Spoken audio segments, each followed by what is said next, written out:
के भीतर प्रभुदास अपनी छोटी सी दुकान पर पान बना रहे हैं। उनके चेहरे पर संतोष है, पर आंखों में कुछ अधूरापन। 8 बार भोग लगता है, दिन में 8 बार 56 भोग। क्या क्या नहीं चढ़ता मेरे प्रभु को। मीठे पकवान, नमकीन पकवान, फल, दूध, सब कुछ। मेरा मन हर बार एक ही सवाल पूछता है, इतना सब कुछ पर पान क्यों नहीं? भोजन के बाद एक पान, आहा, कितना संपूर्ण हो जाता मेरा प्रभु का भोग। उस रात जब पुरी सो रही थी, प्रभुदास की ये अनकही प्रार्थना भगवान तक पहुंच गई थी। और भगवान की लीला तो अपरंपार है। वो ऐसे रास्ते ढूंढ लेते हैं जिनकी कोई कल्पना भी नहीं कर सकता। प्रभुदास अपनी कुटिया के किवाड़ बंद करके सोने की तैयारी करते हैं। तभी बाहर से हल्की खटखटाहट होती है। इतनी रात को कौन होगा? वह दरवाजा खोलते हैं। सामने 2 बेहद खूबसूरत नौजवान खड़े हैं। उनके घुंघराले बाल कंधों तक फैले हैं, कानों में चमकते कुंडल हैं और वस्त्र भी असाधारण रूप से सुंदर हैं। उनकी आंखों में एक दिव्य चमक है। नमस्ते प्रभुदास जी, क्या थोड़ा पान मिल सकता है? बहुत देर से चल रहे हैं, थकान हो रही है। अरे हाँ, जरूर। आप दोनों इतनी रात को? पहले कभी देखा नहीं। जी, हम बस ऐसे ही भटकते हुए यहाँ आ गए। प्रभुदास तुरंत उनके लिए 2 पान बनाते हैं। उनकी सुंदरता और विनम्रता से वह इतने मोहित हो जाते हैं कि कुछ और पूछना भूल जाते हैं। लीजिए, ताजा ताजा पान। दोनों युवक पान लेते हैं, एक दूसरे को देखकर मुस्कुराते हैं और पान खाते हैं। आह, लाजवाब। ऐसा पान तो हमने कभी नहीं खाया। हाँ, सच में मन तृप्त हो गया। बहुत बहुत धन्यवाद प्रभुदास जी। पान का पैसा? अरे मुझे तो याद ही नहीं रहा। कोई बात नहीं, कल आ जाएंगे तो ले लूंगा। और फिर ऐसा ही होने लगा। हर रात वही 2 रहस्यमय नौजवान आते, पान खाते और बिना कुछ कहे, बिना कुछ दिए चले जाते। प्रभुदास के लिए तो जैसे वे ईश्वर का ही कोई वरदान थे। जगन्नाथ स्वामी नयन पथगामी भवाह तुम्हें।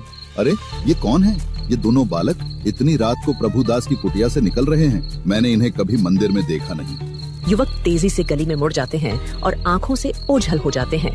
अजीब बात है, रोज रात को देखता हूँ, बस रात को ही प्रभुदास की कुटिया से। कुछ तो गड़बड़ है। अगले कुछ दिन बलराम दास उन पर नजर रखने लगा। बलराम दास के मन में सवाल उठते रहे। एक और रात बलराम दास एक खंभे के पीछे छिपे हैं। युवक प्रभुदास की कुटिया से निकलते हैं। आज तो जरूर पूछूंगा प्रभुदास से, कहीं कोई गलत काम तो नहीं हो रहा। प्रभुदास, जरा एक बात सुनिए। अरे बलराम दास जी, आइए आइए, बैठिए। सुबह सुबह कैसे आना हुआ? क्या पान बनाऊं? नहीं, पान नहीं, मैं कुछ पूछने आया हूँ और आपसे सच सच जानना चाहता हूँ। पूछिए पूछिए, मैं भला आपसे क्या छुपाऊंगा। प्रभुदास, मैं कुछ दिनों से देख रहा हूँ, हर रात 2 नौजवान बालक आपकी कुटिया से निकलते हैं। इतनी रात को ये कौन बालक हैं और यहाँ क्या कर रहे थे?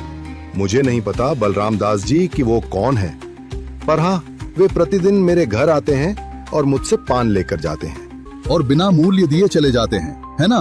मैंने देखा है उन्हें निकलते हुए। जब भी मैं उन्हें देखता हूँ ना, तो उनसे इतना मोहित हो जाता हूँ कि मैं पान की कीमत मांगना ही भूल जाता हूँ। अब इसमें मेरा क्या दोष है, बताइए?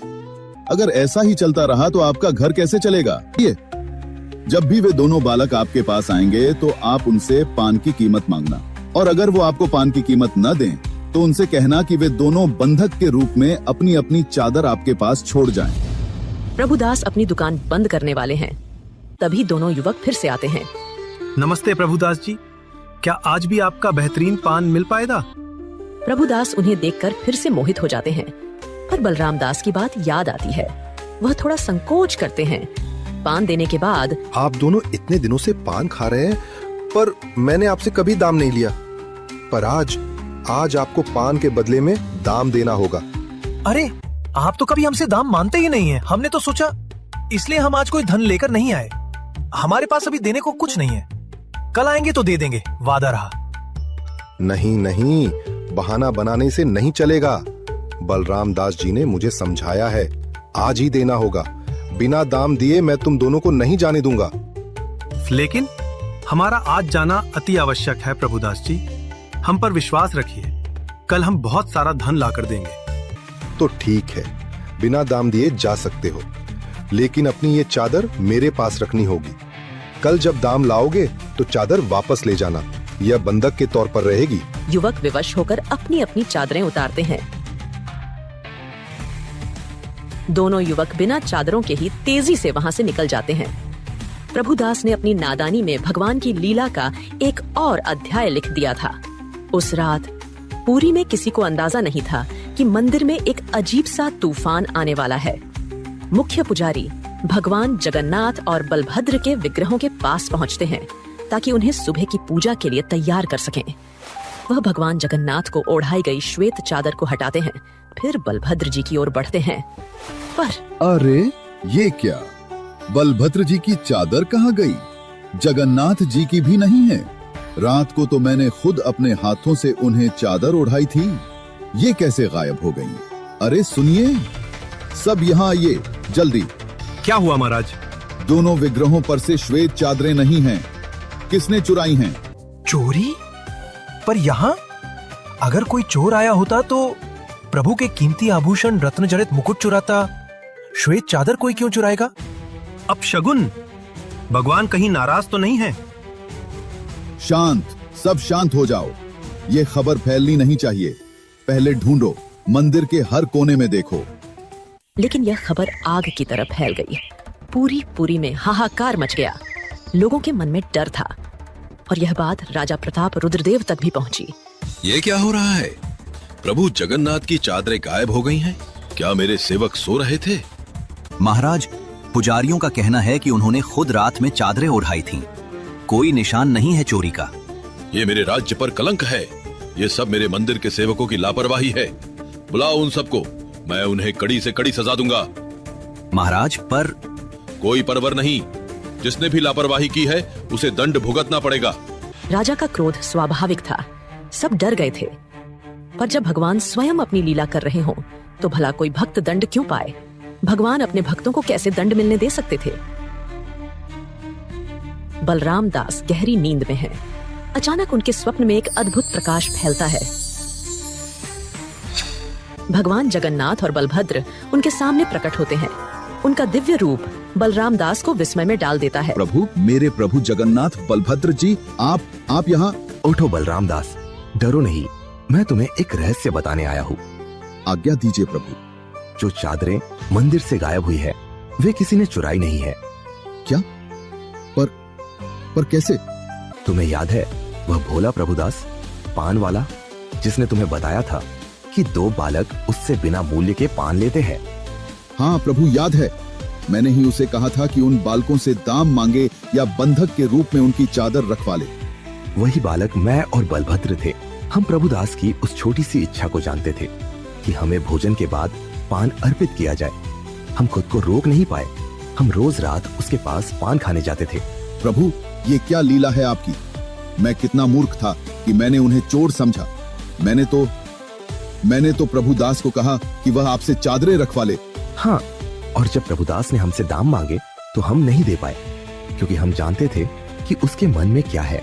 और जब उसने चादरें मांगी तो हमने सहर्ष अपनी चादरें उसे दे दी, क्योंकि वह उसकी भक्ति का प्रतिफल था। वह चादरें अब प्रभुदास के पास है। ये तो अद्भुत है प्रभु। सुबह होते ही राजा प्रताप रुद्रदेव के पास जाओ और उन्हें यह सब बताओ। उन्हें कहना कि वे प्रभुदास के पास जाए और उन्हें यह भी बताना कि आज से मेरे भोजन के बाद पान चढ़ाने की परंपरा शुरू की जाए।